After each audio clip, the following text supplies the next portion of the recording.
ಮಾವ ಮಾವ ಅದು ಮಾನಸನ್ನೇ ಕಳಿಸ್ಬಿಟ್ಟಲ್ಲ ಮಾವ. ಹುಟ್ಟಿ ಹುಟ್ಟಿ ಸಾಯುವುದ್ಯಾಕೋ ಇಷ್ಟು ಕಷ್ಟ ಯಾರಿಗೆ ಬೇಕೋ. 11ನೇ ವಾರ 8 ಜನ ನಾಮಿ. ಬಿಗ್ ಗೇಮ್ ಅಲ್ಲಿ ಯಾರ ಓಟಕ್ಕೆ ಬೀಳುತ್ತೆ full stop. Guarantee guarantee guarantee. ಇದು ಗ್ಯಾರಂಟಿ ನ್ಯೂಸ್. ನಾನು ಧನುಶ್ರೀ. ಕನ್ನಡದಲ್ಲಿ ಸದ್ಯಕ್ಕೆ ಟ್ರೆಂಡಿಂಗ್ ಅಲ್ಲಿರೋ ರಿಯಾಲಿಟಿ ಶೋ ಅಂದ್ರೆ ಅದು ಬಿಗ್ ಬಾಸ್. ಜನರಿಂದಲೂ ಕೂಡ ತುಂಬಾನೇ ಮೆಚ್ಚುಗೆಯನ್ನ ಪಡ್ಕೊಂಡಿದೆ. ಬಿಗ್ ಬಾಸ್ ಶುರು ಮಾಡುವಾಗಲೇ ಅದನ್ನ 100 ದಿನಕ್ಕೆ ಮುಗಿಸೋದು ಅಂತ ಡಿಸೈಡ್ ಆಗಿರುತ್ತೆ. ಆದ್ರೆ ಶೋನ ಪಾಪ್ಯುಲಾರಿಟಿಯಿಂದ ಅದನ್ನು ಮತ್ತಷ್ಟು ಹೆಚ್ಚಿನ ದಿನಗಳ ಕಾಲ ನಡೆಸ್ತಾರೆ. ಕಳೆದ ಕೆಲವು ಸೀಸನ್ಗಳಲ್ಲೂ ಅದೇ ರೀತಿ ಆಗಿದೆ. ಹಾಗೆ ಈ ಬಾರಿ ಕೂಡ ಬಿಗ್ ಬಾಸ್ 100ಕ್ಕಿಂತ ಹೆಚ್ಚು ದಿನಗಳ ಕಾಲ ಪ್ರಸಾರ ಆಗುತ್ತೆ ಅನ್ನೋದು ವೀಕ್ಷಕರ ಅಭಿಪ್ರಾಯ ಆಗಿತ್ತು. ಆದ್ರೆ ಈ ಬಾರಿಯ ಬಿಗ್ ಬಾಸ್ ಅನ್ನ 100 ದಿನಕ್ಕೆ ಮುಗಿಸ್ತಾ ಇದ್ದಾರೆ. ಹೌದು, ಟ್ರೆಂಡಿಂಗ್ ಅಲ್ಲಿ ಇದ್ರೂ ಕೂಡ, ಹೈಯೆಸ್ಟ್ ರೇಟಿಂಗ್ ಇದ್ರೂ ಕೂಡ, ಜನರು ತುಂಬಾ ಇಷ್ಟಪಟ್ಟು ಬಿಗ್ ಬಾಸ್ ಅನ್ನ ನೋಡ್ತಾ ಇದ್ರು ಕೂಡ ಬಿಗ್ ಬಾಸ್ ಅನ್ನ 100 ದಿನಕ್ಕೆ ಮುಗಿಸ್ತಾ ಇದ್ದಾರೆ.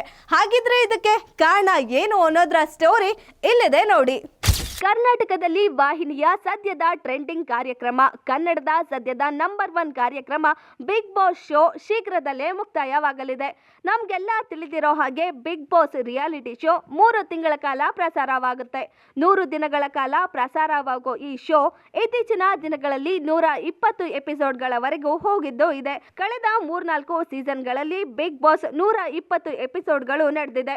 ಆದ್ರೆ ಈ ಬಾರಿ ಅಷ್ಟು ದಿನ ಎಲ್ಲ ಹೋಗದೆ 100 ದಿನಕ್ಕೆ ಬಿಗ್ ಬಾಸ್ ಮುಕ್ತಾಯವಾಗೋ ಸಾಧ್ಯತೆ ಇದೆ. ಯಾರ ಓಟಕ್ಕೆ ಬೀಳುತ್ತೆ ಫುಲ್ ಸ್ಟಾಪ್. ಹುಟ್ಟಿ ಹುಟ್ಟಿ ಸಾಯುವುದ್ಯಾಕೋ ಇಷ್ಟು ಕಷ್ಟ ಯಾರಿಗೆ ಬೇಕೋ.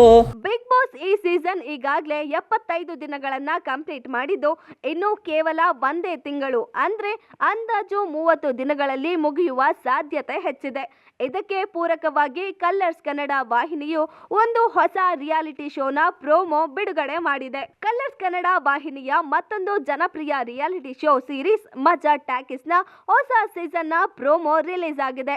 ಕಲರ್ಸ್ ಕನ್ನಡ ವಾಹಿನಿಯಲ್ಲಿ ಪ್ರತಿ ವೀಕೆಂಡ್ ನ ಎಂಟರ್ಟೈನ್ ಮಾಡ್ತಿದ್ದ ಮಜಾ ಟಾಕೀಸ್ ನ ಹೊಸ ಸೀಸನ್ ಬರ್ತಾ ಇದೆ. ಸೃಜನ್ ಲೋಕೇಶ್ ನಿರೂಪಣೆಯಲ್ಲಿ ಅವರದೇ ಆದ ನಿರ್ಮಾಣ ಸಂಸ್ಥೆ ಲೋಕೇಶ್ ಪ್ರೊಡಕ್ಷನ್ ನಲ್ಲಿ ತಯಾರಾಗುವ ಹೊಸ ಶೋನ ಪ್ರೋಮೋ ರಿಲೀಸ್ ಆಗಿದೆ. ಕರ್ನಾಟಕದ ನಂಬರ್ 1 ಕಾಮಿಡಿ ಟಾಕ್ ಶೋ ಮಜಾ ಟಾಕೀಸ್ ಅತಿ ಶೀಘ್ರದಲ್ಲಿ ನಿಮ್ಮ ಮುಂದೆ. ಸದ್ಯ ಈ ಪ್ರೋಮೋದಲ್ಲಿ ಅತಿ ಶೀಘ್ರದಲ್ಲಿ ಅಂತಿದ್ದು ಬಿಗ್ ಬಾಸ್ ಮುಕ್ತಾಯದ ಸೂಚನೆ ನೀಡ್ತಾ ಇದೆಯಾ ಅನ್ನೋ ಟಾಕ್ ಶುರುವಾಗಿದೆ. ಆದ್ರೆ ಮಜಾ ಟಾಕೀಸ್ ಇಲ್ಲಿಯವರೆಗೂ ವೀಕೆಂಡ್ ನಲ್ಲಿ ಸಂಜೆ 7:30ಕ್ಕೆ ಪ್ರಸಾರವಾಗಿದ್ದು, ಇನ್ಮುಂದೆಯೂ 7:30ಕ್ಕೆ ಪ್ರಸಾರವಾಗೋದು ಕನ್ಫರ್ಮ್ ಆದ್ರೆ ಮಜಾ ಟಾಕೀಸ್ ಬಿಗ್ ಬಾಸ್ ಮುಗಿಯೋ ಮುನ್ನವೇ ಶುರುವಾಗಲಿದೆ. ಆಗ ಸಂಜೆ 7:30ಕ್ಕೆ ಮಜಾ ಟಾಕೀಸ್, ರಾತ್ರಿ 9ಕ್ಕೆ ಬಿಗ್ ಬಾಸ್ ಎಂದಿನಂತೆ ಪ್ರಸಾರವಾಗಲಿದೆ. ನಗುವಿನ ಮುಖಾಂತರ ಶಾಶ್ವತ ಪರಿಹಾರವನ್ನ ನಾವು ಮಾಡಿಕೊಡ್ತೇವೆ. ಸದ್ಯ ಈ ಬಾರಿಯ ಬಿಗ್ ಬಾಸ್ ನಿಂದಾಗಿ ಕಲರ್ಸ್ ಕನ್ನಡ ವಾಹಿನಿಗೆ ಲಾಭವೇ ಆಗಿದ್ದು, ಉತ್ತಮ ರೇಟಿಂಗ್ ಜೊತೆಗೆ ಕನ್ನಡದ ಟಾಪ್ ಶೋ ಆಗಿದೆ.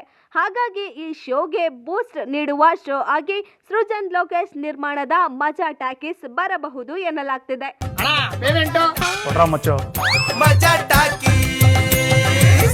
ಸದ್ಯ ವಾರದ 7 ದಿನವೂ ಬಿಗ್ ಬಾಸ್ ಶೋಗೂ ಮೊದಲು ಸೀರಿಯಲ್ಗಳು ಪ್ರಸಾರವಾಗ್ತಾ ಇದ್ದು, ಈ ಜಾಗಕ್ಕೆ ಮಜಾ ಟಾಕೀಸ್ ವೀಕೆಂಡ್ ನಲ್ಲಿ ಬರಲಿದೆ.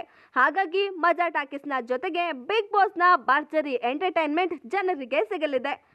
ಬಿಗ್ ಬಾಸ್ ನಲ್ಲಿ ಕಳೆದ 2 ವಾರದಿಂದ ನಾಮಿನೇಟ್ ಆದ ಯಾರೂ ಕೂಡ ಎಲಿಮಿನೇಟ್ ಆಗಿಲ್ಲ.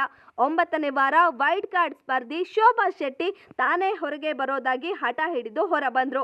10ನೇ ವಾರ ಬಿಗ್ ಬಾಸ್ ವೋಟಿಂಗ್ ಲೈನೇ ಓಪನ್ ಮಾಡಿಲ್ಲ. ಫಿನಾಲೆ ಇನ್ನು ಜಸ್ಟ್ 4 ವಾರ ಬಾಕಿ ಇರೋದ್ರಿಂದ, ಮನೆಯಲ್ಲಿ ಇನ್ನು 12 ಜನ ಇರೋದ್ರಿಂದ ಈ ವಾರ ಡಬಲ್ ಎಲಿಮಿನೇಷನ್ ಆಗುವ ಸಾಧ್ಯತೆ ಕೂಡ ಇದೆ.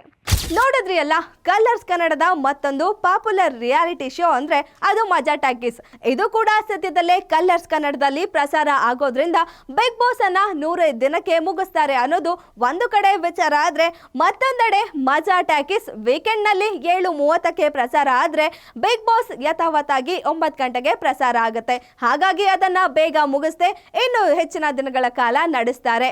ಇನ್ನು 12 ಸ್ಪರ್ಧಿಗಳು ಇರೋದ್ರಿಂದ ಈ ಬಾರಿ ಕೂಡ ಬಿಗ್ ಬಾಸ್ 100ಕ್ಕಿಂತ ಹೆಚ್ಚು ದಿನಗಳ ಕಾಲ ಪ್ರಸಾರ ಆಗುತ್ತೆ ಅನ್ನೋದು ಇನ್ನೊಂದೆಡೆಯ ವಿಚಾರ ಆಗಿದೆ. ಇದಾಗಿತ್ತು ಈ ಹೊತ್ತಿನ ಸ್ಪೆಷಲ್ ಸ್ಟೋರಿ. ಇನ್ನಷ್ಟು ಸುದ್ದಿಗಾಗಿ ನೋಡ್ತಾ ಇರಿ ಗ್ಯಾರಂಟಿ ನ್ಯೂಸ್. ಸುದ್ದಿ ಖಚಿತ, ನ್ಯಾಯ ನಿಶ್ಚಿತ.